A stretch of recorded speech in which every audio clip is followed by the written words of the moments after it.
오늘의 말씀 고린도전서 15장 50절에서 58절 말씀입니다. 형제들아, 내가 이것을 말하노니 혈과 육은 하나님 나라를 이어받을 수 없고 또한 썩는 것은 썩지 아니하는 것을 유업으로 받지 못하느니라. 보라, 내가 너희에게 비밀을 말하노니 우리가 다 잠잘 것이 아니요 마지막 나팔에 순식간에 홀연히 다 변화되니 나팔 소리가 나매 죽은 자들이 썩지 아니할 것으로 다시 살아나고 우리도 변화되리라. 이 썩을 것이 반드시 썩지 아니할 것을 입겠고 이 죽을 것이 죽지 아니함을 입으리로다. 이 썩을 것이 썩지 아니함을 입고 이 죽을 것이 죽지 아니함을 입을 때에는 사망을 삼키고 이기리라고 기록된 말씀이 이루어지리라. 사망아, 너의 승리가 어디 있느냐? 사망아, 내가 쏘는 것이 어디 있느냐?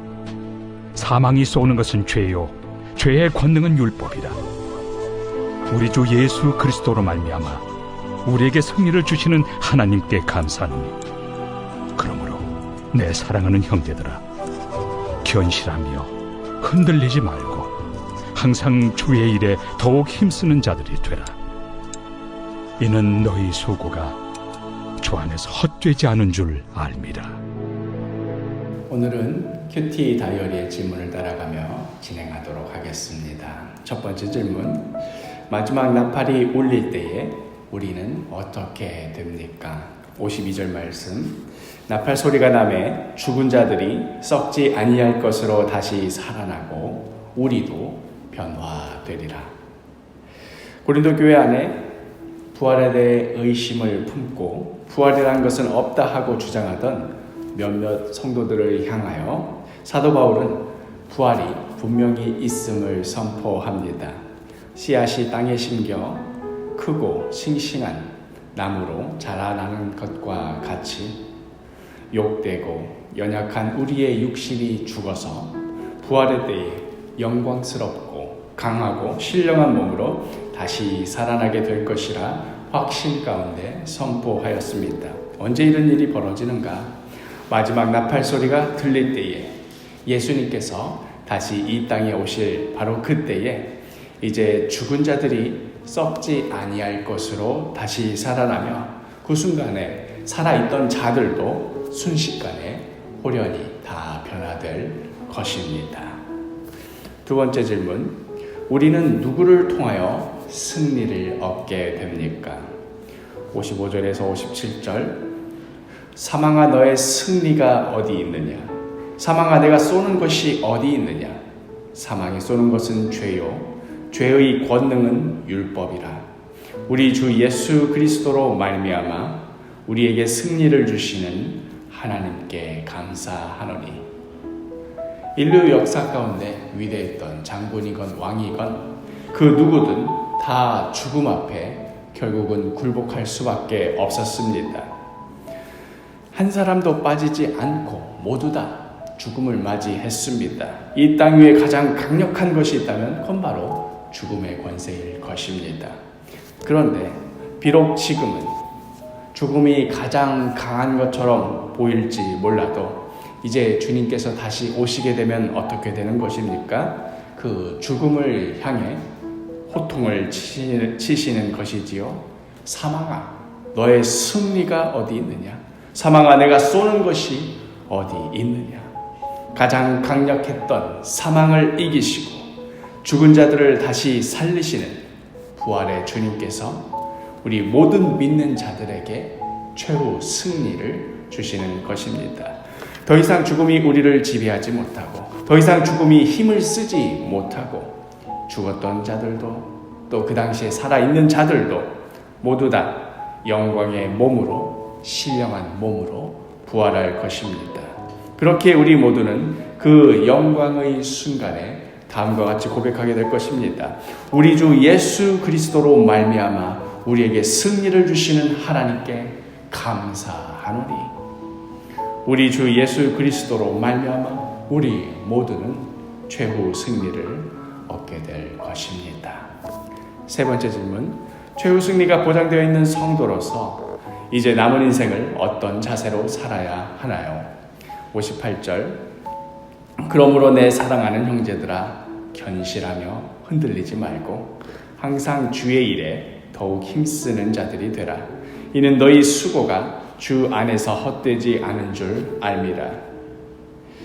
부활신앙은 먼저는 우리가 죽은 후에 벌어질 일에 대한 신앙입니다. 그러나 마냥 죽음 이후의 삶만을 말하는 그런 신앙일 수는 없습니다. 우리 주 예수 그리스도로 말미암아 우리 모두는 죽음의 권세를 이기고 영광의 몸으로 부활하여 승리할 것을 확신하기에 그렇게 어떻다는 것입니까? 그러므로 그 확신 가운데 견실하며 흔들리지 말고 항상 주의 일에 더욱 힘쓰는 자들이 되는 것입니다. 마지막 질문. 마지막 나팔 소리에 성도는 썩어 없어지지 않을 몸으로 변화할 것입니다.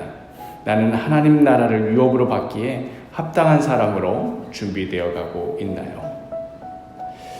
우리가 이 땅에서의 일들을 감당하다가 이런저런 일로 결국은 죽음을 맞이하게 되고 우리가 손잡고 하던 일들이 흐지부지 사라져버리고 그 누구도 기억하지 못하는 허망한 모래성과 같은 것이 되지는 않을까 염려하게 되기도 하고 믿음이 흔들리게 될 수 있습니다. 오늘도 살다가 세상 사는 모든 것이 허망하게 느껴져서 내가 왜 이렇게 아등바등 살고 있는가 하고 느낄 수 있습니다. 그러나 부활신앙은 이렇게 흔들리는 우리를 굳게 붙잡아 줍니다.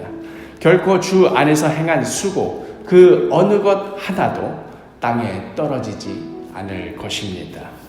이미 죽어서 육신의 그 흔적마저도 사라진 자들까지 모두 다 불러내어서 영광스러운 몸으로 다시 살리시는 하나님께서 어찌 다른 것이라고 잊어버리시며 흘려버리시며 헛된 것으로 넘겨버리시겠습니까? 지금 이 땅에 살고 있는 자들의 기억에서 그들의 평가 속에서는 서서히 사라져버리는지는 몰라도 그러나 하나님 앞에서는 그 어떤 것도 잃어버리는 것이 없습니다. 그러니 부활신앙은 우리로 하여금 죽음 이후의 삶뿐만 아니라 살아 숨쉬는 오늘이라는 시간 안에서도 비록 우리 눈으로 보기에는 실패한 것 같고 버려진 것 같고 무너진 것 같아 보일지라도 주님께서 부르시는 그 자리에서 견실하며 흔들리지 않고 더욱 주의 일에 힘쓰게 합니다. 이것이 바로 부활신앙의 능력인 것입니다. 그러니 우리가 하나님의 나라를 유업으로 받기에 합당한 사람으로 준비되어 가기 위해 결정적으로 중요한 것이 바로 이 부활신앙, 부활소망인 것입니다. 사랑하는 사도교회 식구 여러분, 우리 오늘 하루도 이 부활신앙 굳게 붙잡고 최우승리가 부활의 주님께 있음을 분명히 확신하기에 오늘의 이 삶도 견실하며 흔들리지 않고 더욱 주의 일에 힘쓰는 복된 하루가 되기를 간절히 소망합니다.